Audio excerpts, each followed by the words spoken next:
Hello, my name is Charles. In this video, I will be showing you how to use the Camera Raw filter within Adobe Photoshop. By the end, you should know how to open up JPEGs, PDFs, and any RAW file within the Camera Raw filter, as well as know what each adjustment does and how to use it properly to make your images look amazing. Alright, so what we have here are two different image files. One is a JPEG, so if you open up that, then you can see it right over here, as well as in any icons right here. But with RAW files, this one here is an RW2, you won't be able to see the image anywhere unless you open it up. So we'll start off with the JPEG because it is the most simple. Just go ahead, right click, open with, and Photoshop. Alright, now that we have it opened up inside of Photoshop, what I like to do is come right over here and convert to Smart Object. What that does is make it so that any changes you make inside of the Camera Raw filter will show up when you try and open it up again. And to actually get to the Camera Raw filter, you'll go right up here and click on Camera Raw filters underneath the Filter tab. Or you can do Shift Control A. And that gives us a nice menu right here.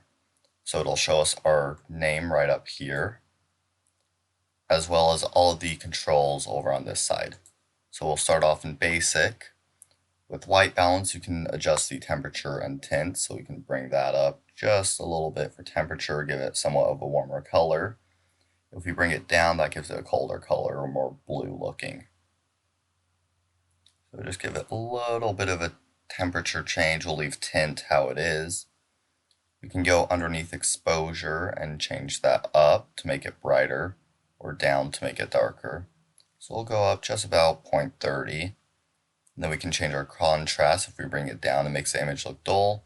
If we bring it up, it makes all the differences between our brighter and darker colors a lot stronger.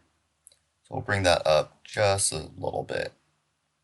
Then highlights will change all of our bright colors, make them either brighter or darker, so we'll bring that down a bit.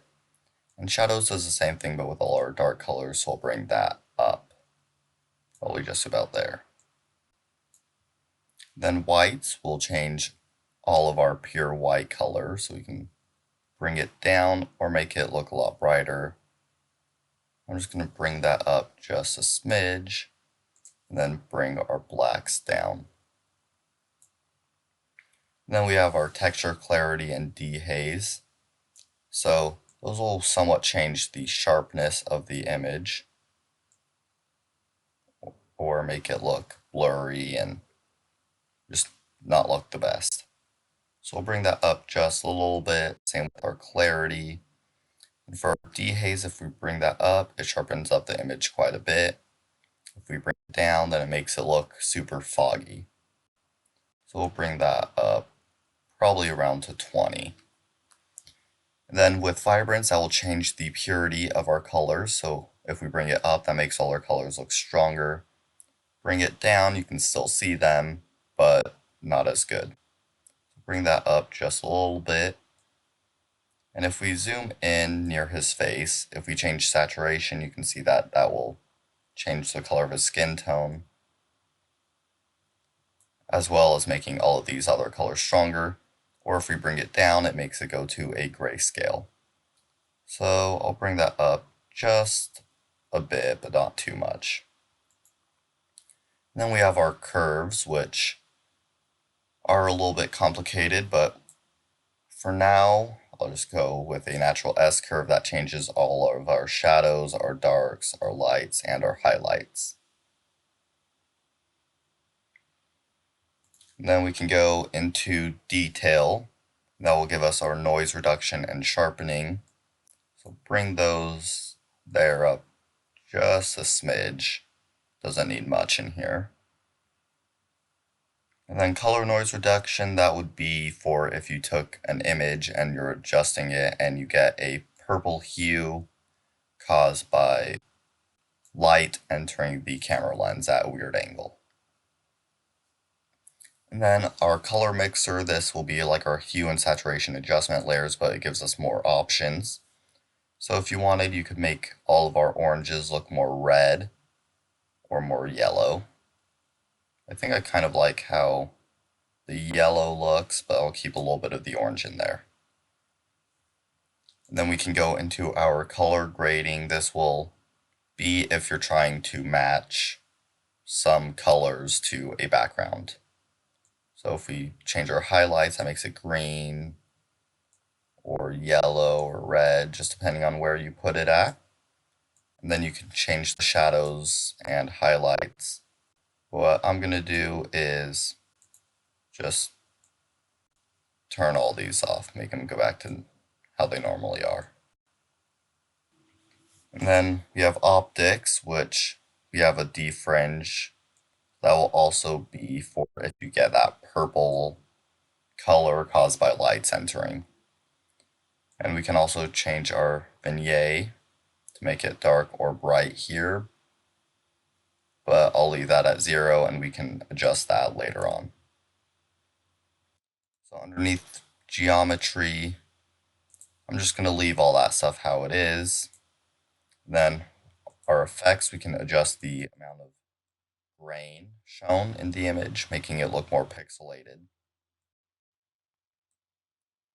Or down here, we can adjust our vignette, but it will be a lot stronger than underneath the other group. So what I'm going to do is go down with a -1. See. So what I'll do is take our vignette and go down just a smidge. That'll make it look darker around the edges. Probably about -18 is fine. And then with calibration, you can change your shadows, red primary, green primary, and blue primary. So I'll change our greens just to be a bit stronger. And I think I'll also go back up underneath basic and give it just a little bit of a green tint, but not too much. And then once you're done, if you just hit OK, it will open it up underneath in your normal Photoshop, and you'll also be able to access it later on over here if you just double click.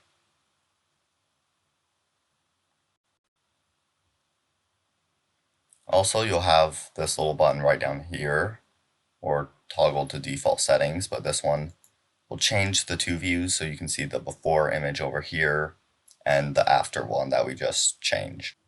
Alright, for our next file, we have a raw file. They will be a lot larger than any JPEGs that you get. And with this one, you'll go to open with Photoshop. I already have mine set up, so I can just double click on it and it will open it up inside of Photoshop. So now that we open it up inside of Photoshop, since it was a raw file, what it will do is automatically go into the camera raw filter. And up here, instead of just having the file name, you can also see the camera that it was shot at with, and it'll save all those settings. So it's always a good idea to shoot in RAW because you'll have a lot more options when adjusting colors.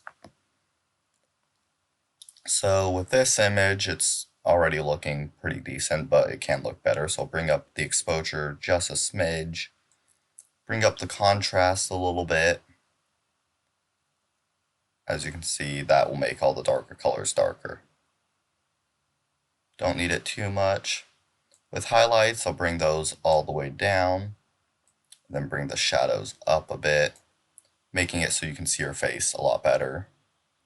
With whites, I'll bring those up just a smidge. If you bring it all the way up, then you can see that it adjusts the concrete quite a bit.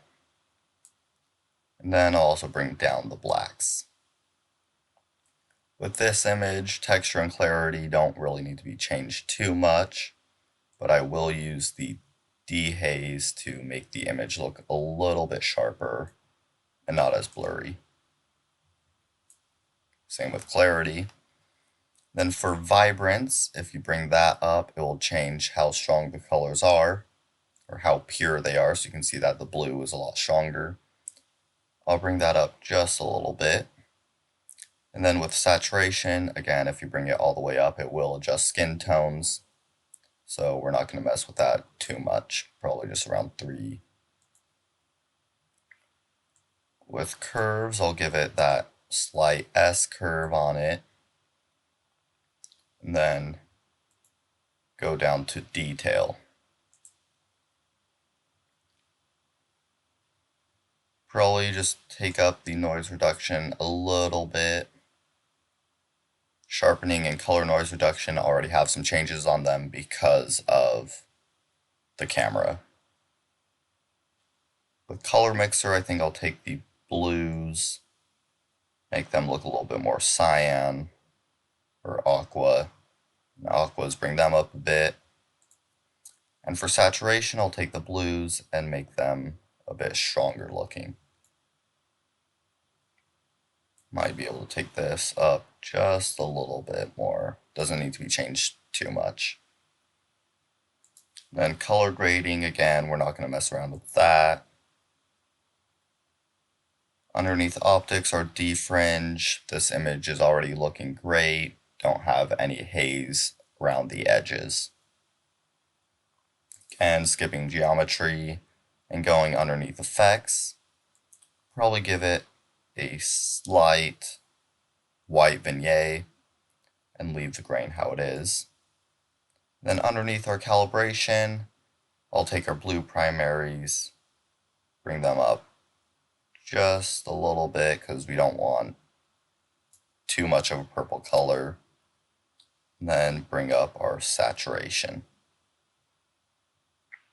Then if we go ahead and click this button, you can see that there was a huge change. Took this dull image, made it look stronger, and gave her more color, allowing her to stand out.